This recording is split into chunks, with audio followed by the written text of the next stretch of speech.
রামিসা ধর্ষণ ও হত্যায় সোহেল স্বপ্নার মৃত্যুদণ্ড, দ্রুত ফাঁসি চান বাবা। 3 মাসের রায় কার্যকরের আশা আইনমন্ত্রীর। আইনের শাসন প্রতিষ্ঠিত হয়েছে বলেছেন স্বরাষ্ট্রমন্ত্রী। বর্তমান সরকারের প্রথম বাজেট অধিবেশন শুরু। দেশে বিদ্যুৎ সংকটের অভিযোগ, এমপিদের সমাধানের আশ্বাস মন্ত্রীর। এবার গণতান্ত্রিক বাংলাদেশের ঘুরে দাঁড়ানোর পালা বলেছেন প্রধানমন্ত্রী। জানালেন, শিক্ষায়, বিজ্ঞান ও প্রযুক্তিতে প্রস্তুত না হলে আগামীতে টিকে থাকা কঠিন হবে। তালিকা থেকে বাদ ৬,০০০-এর বেশি অমুক্তিযোদ্ধা, জানিয়েছেন মুক্তিযুদ্ধ বিষয়ক প্রতিমন্ত্রী। স্বাধীনতা বিরোধী আর ফ্যাসিবাদীদের ষড়যন্ত্রের অভিযোগ মন্ত্রীর। দেখছিলেন ক্রাউন 7 সংবাদ শিরোনাম, এবারে বিস্তারিত। শিশু রামিসা ধর্ষণ ও হত্যায় সোহেল রানা ও তার স্ত্রী স্বপ্না আক্তারকে মৃত্যুদণ্ড দিয়েছে আদালত। রোববার ঢাকা মহানগর শিশু সহিংসতা দমন ট্রাইব্যুনালের বিচারক মাসুর সালেকিন এই রায় দেন। রায় রাষ্ট্রপক্ষ এবং রাষ্ট্র নিযুক্ত আসামি পক্ষের আইনজীবী উভয়ই সন্তুষ্ট। দ্রুততম সময়ের মধ্যে রায় কার্যকরের দাবি করেছেন রামিসার বাবা। রিপোর্ট জিয়া খানের। রামিসা ধর্ষণ ও হত্যা মামলার রায়কে ঘিরে রবিবার সকাল থেকে পুরান ঢাকার আদালত পাড়ায় সতর্ক অবস্থানে ছিল আইনশৃঙ্খলা বাহিনী। সকাল 8:30টার দিকে কড়া পুলিশি পাহারায় আদালতে নিয়ে আসা হয় আসামি সোহেল রানা ও তার স্ত্রী স্বপ্না আক্তারকে। তাদেরকে রাখা হয় গারদখানায়।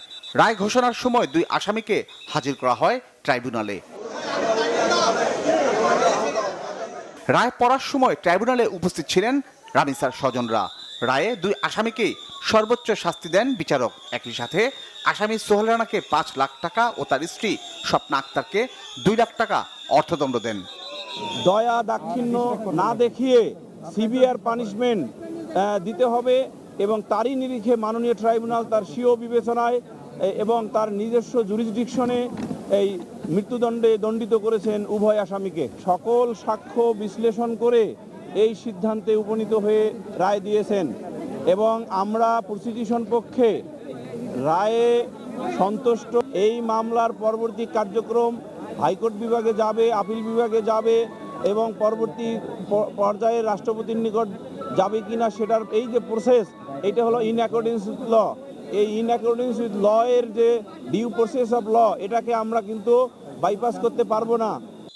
রামিসা হত্যায় আসামি স্বপ্না আক্তার সহযোগী হলেও তার কেন সর্বোচ্চ শাস্তি হলো তারও ব্যাখ্যা দেন মহানগর পিপি। নারী শিশু নির্যাতন দমন আইনে আছে যে 9-এর 2 ধারায় যেই অপরাধটি হবে, এই অপরাধকারী যেই শাস্তি বিধান হবে এবং তাকে ঘটনায় নারী শিশু নির্যাতন দমন আইনের 30 ধারায় বলা আছে যে সহযোগিতা করবে, সহায়তা করবে, তাকেও একই দণ্ডে দণ্ডিত করা যাবে। বিচার কাজকে সহযোগিতার উদ্দেশ্যে আসামির পক্ষে রাষ্ট্রনিযুক্ত আইনজীবী হিসেবে কাজ করেছেন বলে দাবি এই কৌশলীর। এই আসামি এই কথিত চাঞ্চল্যকর ঘটনার সাথে এই সংশ্লিষ্ট নিজেই স্বীকার করেছে এবং সে ছাপা সাক্ষী দেয়নি। আমি যেহেতু সে ছাপা সাক্ষী দেয় নাই, তার মানে সে অপরাধী। যে অপরাধী প্রকৃত তার সাজা পেয়েছে, ন্যায় বিচার নিশ্চিত হয়েছে আমি মনে করি।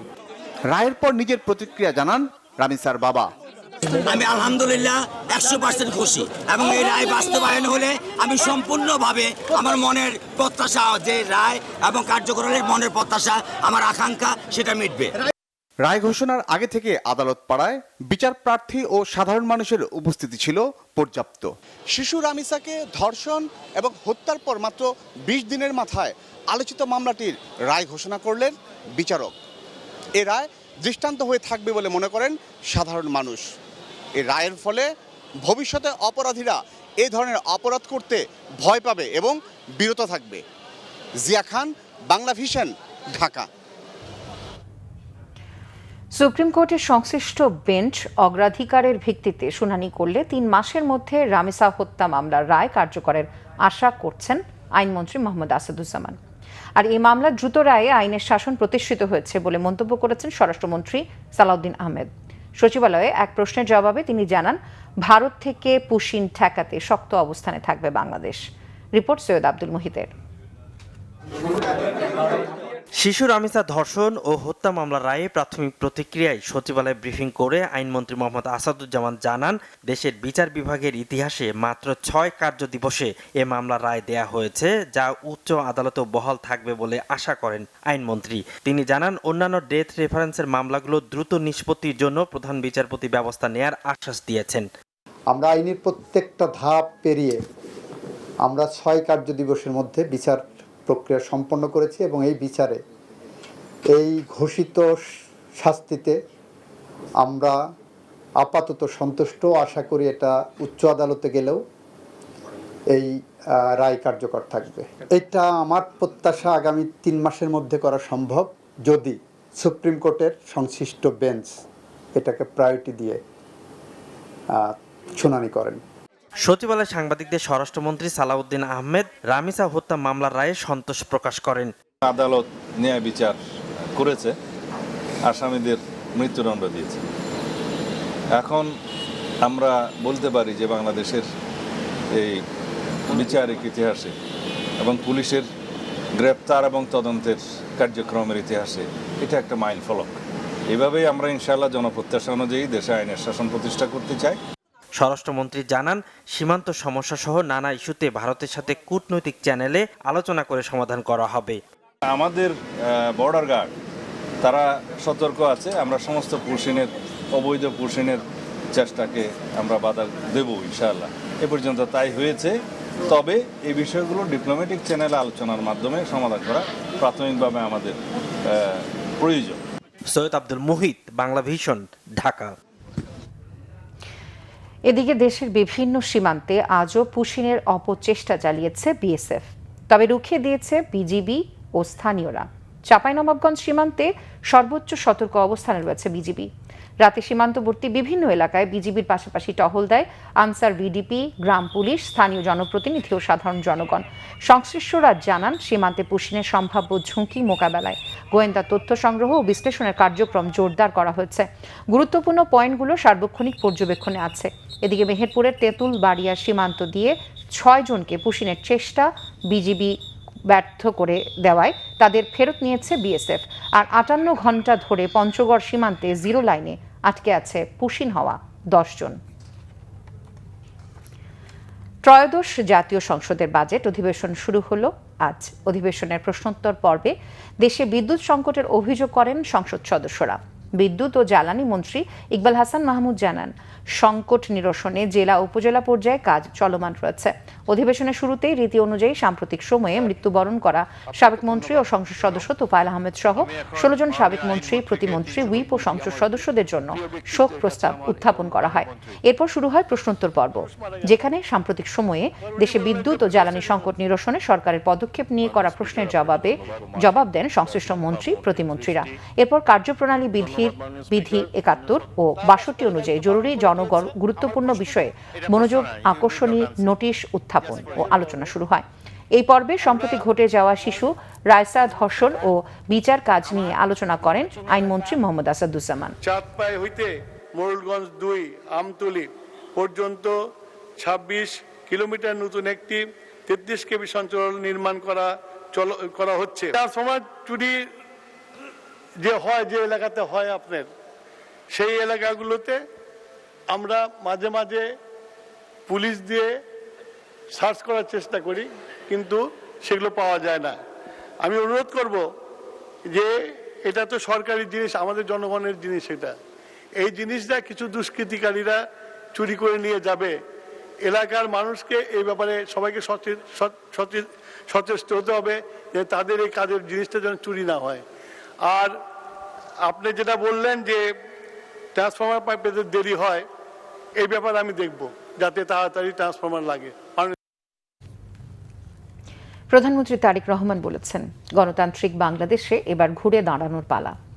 আগারগাঁওয়ে চীন মৈত্রী সম্মেলন কেন্দ্রে জাতীয় বিশ্ববিদ্যালয়ের কারিকুলামে দক্ষতা ভিত্তিক শিক্ষা বিষয়ক শিক্ষক প্রশিক্ষণ কার্যক্রমের উদ্বোধন করে তিনি কথা বলেন। প্রধানমন্ত্রী বলেন, দীর্ঘ ১.৫ দশকের বেশি সময়ে ফ্যাসিবাদী শাসন শোষণ শুধু দেশের জনগণের গণতান্ত্রিক রাজনৈতিক অধিকারই কেড়ে নেয়নি, দেশের সাংবিধানিক এবং বিধিবদ্ধ প্রতিষ্ঠানগুলোকে অকার্যকর করে দেয়নি, দেশের শিক্ষা ব্যবস্থাকেও বিপর্যস্ত করে দিয়েছে। তারেক রহমান বলেন, শিক্ষায় বিজ্ঞান ও প্রযুক্তিতে প্রস্তুত হতে হবে, নইলে আগামী দিনে টিকে থাকা কঠিন হবে।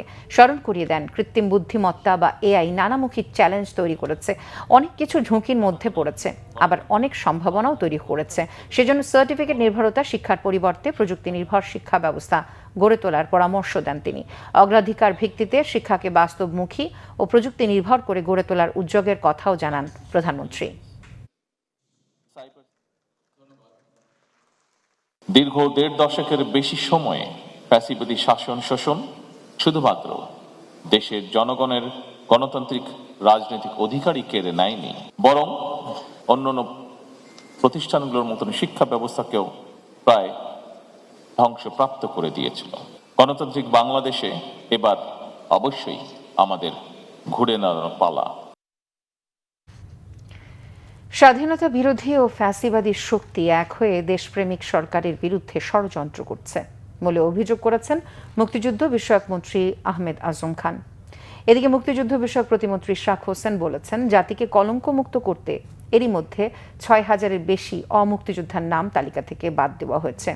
শহীদ রাষ্ট্রপতি জিয়াউর রহমানের ৪৫তম শাহাদাত বার্ষিকী উপলক্ষে রোববার রাজধানীর ডিপ্লোমা ইঞ্জিনিয়ার ইনস্টিটিউটে রাষ্ট্র বিনির্মাণে মুক্তিযোদ্ধাদের করণীয় শীর্ষক আলোচনা সভায় তারা এই কথা বলেন। মুক্তিযুদ্ধ বিষয়ক মন্ত্রী আহমেদ আজম খান বলেন, বীর মুক্তিযোদ্ধাদের জন্য একের পর এক প্রকল্প নেওয়া হচ্ছে, যাতে তারা কোনোভাবে বঞ্চিত না হয়। আর জাতীয় মুক্তিযোদ্ধা কাউন্সিল পুনর্গঠনের কথা জানান মুক্তিযুদ্ধ বিষয়ক প্রতিমন্ত্রী ইশরাক হোসেন। এ সময় বিএনপি স্থায়ী কমিটির সদস্য ডক্টর আব্দুল মঈন খান বলেন, জিয়াউর রহমান যে বাংলাদেশ গড়তে চেয়েছিলেন, এবার সেই বাংলাদেশ গড়ে তুলতে হবে। আমি জাতীয়তাবাদী মুক্তিযোদ্ধা দলের আজও তারা মানে নাই, এমন ভাবে কাজ করতে চাই যে বাংলাদেশ যেন আগামী 5 বছরে অত্যন্ত সুদৃঢ় অর্থনীতির উপরে বিশ্বের বুকে দাঁড়িয়ে যেতে পারে। বিগত 17 বছরের বহু অমুক্তিযোদ্ধাদের মুক্তিযোদ্ধা তালিকায় অন্তর্ভুক্ত করার মাধ্যমে এক প্রকার মুক্তিযোদ্ধাদের অর্থাৎ আপনাদেরকে, জাতির শ্রেষ্ঠ সন্তান আপনাদেরকে হেয় প্রতিপন্ন অপমান করা হয়েছে বলে আমি মনে করি। আমাদের প্রিয় প্রধানমন্ত্রী জনাব তারেক রহমানের যে প্রচেষ্টা, সেই প্রচেষ্টাকে সফল করার জন্য আমরা শৃঙ্খলা, সততা এবং দেশপ্রেম দিয়ে বাংলাদেশকে গড়ে তুলব। লেবাননের দক্ষিণাঞ্চলে ইসরায়েলের ড্রোন হামলায় নিহত সাতক্ষীরার 2 প্রবাসী বাংলাদেশের মরদেহ সকালে তাদের বাড়িতে পৌঁছেছে। জীবিকার খোঁজে মাস কয়েক আগে বিদেশে পাড়ি দেয়া এই 2 যুবকের এমন মৃত্যুতে শোকাহত স্বজনসহ স্থানীয়রা। সাতক্ষীরা প্রতিনিধি আসাদুজ্জামানের রিপোর্ট, জানাচ্ছেন সিরাজুম মুনির শুভ।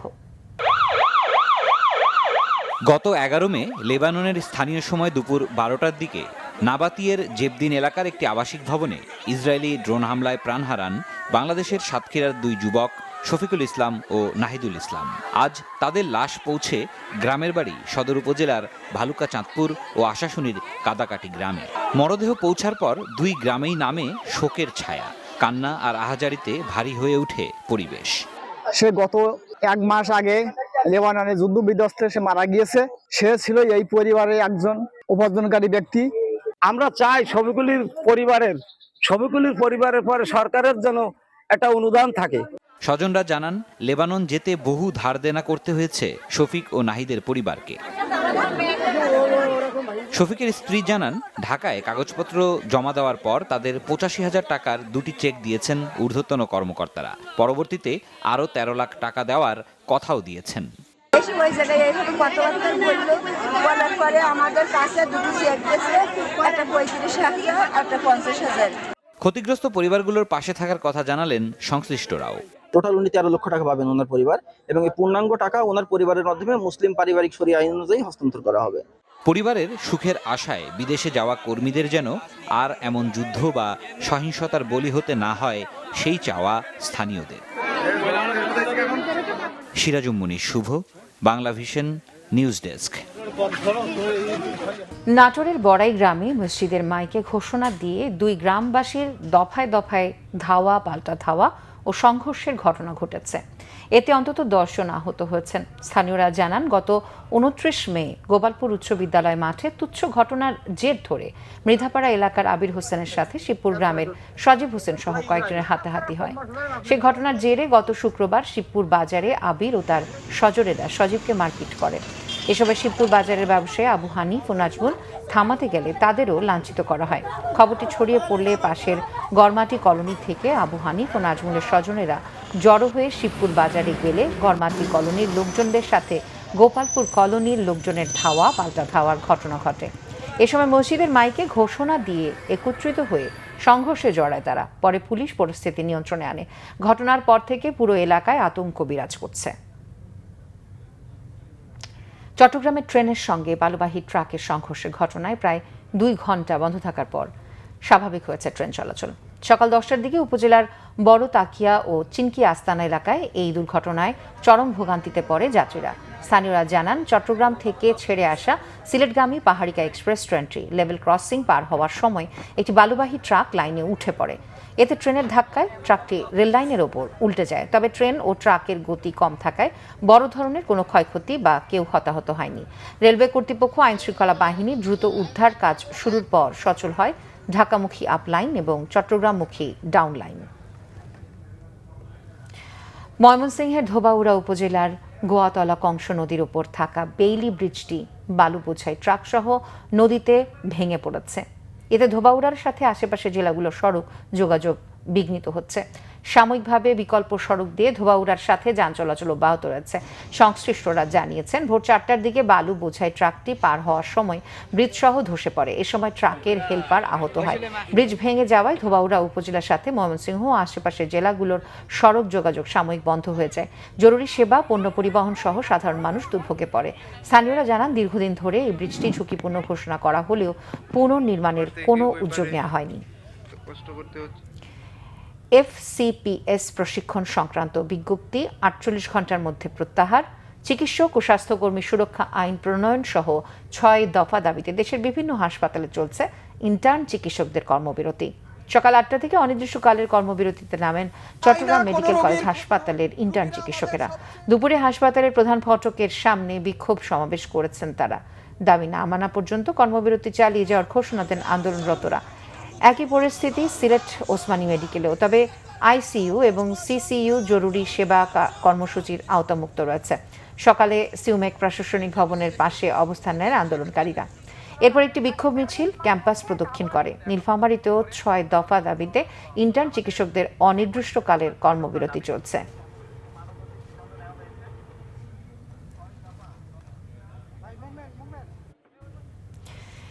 দেশের বিভিন্ন জায়গার আরো কিছু খবর নিয়ে এখন দেখুন একটি ডেস্ক রিপোর্ট। সাতক্ষীরা জেলা পরিষদের নবনিযুক্ত প্রশাসক ও বিএনপির কেন্দ্রীয় প্রকাশনা বিষয়ক সম্পাদক সাবেক MP হাবিবুল ইসলাম হাবিব দায়িত্ব নেয় তাকে গণসংবর্ধনা দেয়া হয়েছে। জেলা পরিষদ চত্বরে এই গণসংবর্ধনার আয়োজন করা হয়। পার্বত্য চট্টগ্রাম বিষয়ক মন্ত্রণালয়ের সাবেক মন্ত্রী অ্যাডভোকেট দীপেন দেওয়ানকে মন্ত্রী পদে পুনর্বহালের দাবিতে মানববন্ধন হয়েছে খাগড়াছড়িতে। স্থানীয় প্রেস ক্লাবের সামনে সুশীল সমাজ ও সর্বস্তরের জনগণ খাগড়াছড়ি ব্যানারে কর্মসূচি হয়। কুড়িগ্রামের ভুরুঙ্গামারী উপজেলার শিলখুড়ি ইউনিয়নের উত্তর ও দক্ষিণ ধলডাঙ্গা এলাকায় কালজানি নদীর ভাঙন কবলিত এলাকা পরিদর্শন করেছেন জেলা প্রশাসক অন্নপূর্ণা দেবনাথ। এ সময় তিনি নদী ভাঙন প্রতিরোধে জরুরি ব্যবস্থা নেওয়া হচ্ছে বলে আশ্বাস দেন। পাশাপাশি ক্ষতিগ্রস্তদের সহায়তা দেওয়ারও প্রতিশ্রুতি দেন। ঝালকাঠির নলছিটিতে খয়রাবাদ নদীর ভয়াবহ ভাঙন রোধে কার্যকর পদক্ষেপ নেওয়ার দাবিতে মানববন্ধন করেছেন ভুক্তভোগী এলাকাবাসী। নলছিটি দপদপিয়া সড়কের পাশে কর্মসূচিতে নদী ভাঙনে ক্ষতিগ্রস্ত পরিবার, স্থানীয় বাসিন্দা এবং বিভিন্ন সামাজিক ও রাজনৈতিক সংগঠনের নেতাকর্মীরা অংশ নেন। যশোরের শার্শা উপজেলা বিএনপির সিনিয়র যুগ্ম সাধারণ সম্পাদক অ্যাডভোকেট মোস্তফা কামাল মিন্টুর বিরুদ্ধে করা মামলা প্রত্যাহারের দাবিতে মানববন্ধন ও প্রতিবাদ সমাবেশ করেছেন উপজেলা বিএনপি ও সহযোগী সংগঠনের নেতাকর্মীরা। উপজেলা কার্যালয়ের সামনে কর্মসূচি পালন করেন তারা। নোয়াখালীর সুবর্ণচরের দক্ষিণ বাগ্গা স্লুইসগেট বাজার থেকে মুজিবনগর বেড়িবাঁধ পর্যন্ত প্রায় 7 কিলোমিটার কাঁচা সড়কটি পাকাকরণের দাবিতে মানববন্ধন করেছেন এলাকাবাসী। সাভার উপজেলা পরিষদের সাবেক চেয়ারম্যান বিএনপি নেতা আলহাজ কফিল উদ্দিনের রুহের মাগফিরাত কামনায় বিশেষ দোয়া মাহফিল অনুষ্ঠিত হয়েছে সাভারে। পৌর এলাকার সবুজবাগে এ দোয়া মাহফিলে সভাপতিত্ব করেন পৌর বিএনপির যুগ্ম সাধারণ সম্পাদক হাজী রমিজউদ্দিন।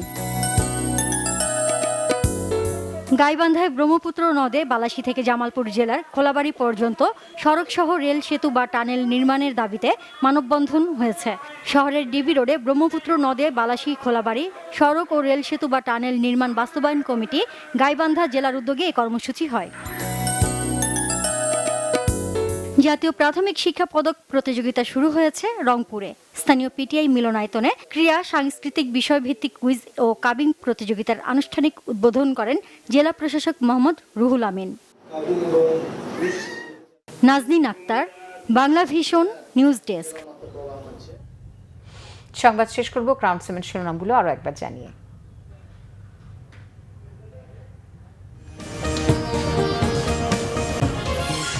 রামিসা ধর্ষণ ও হত্যায় সোহেল স্বপ্নার মৃত্যুদণ্ড, দ্রুত ফাঁসি চান বাবা।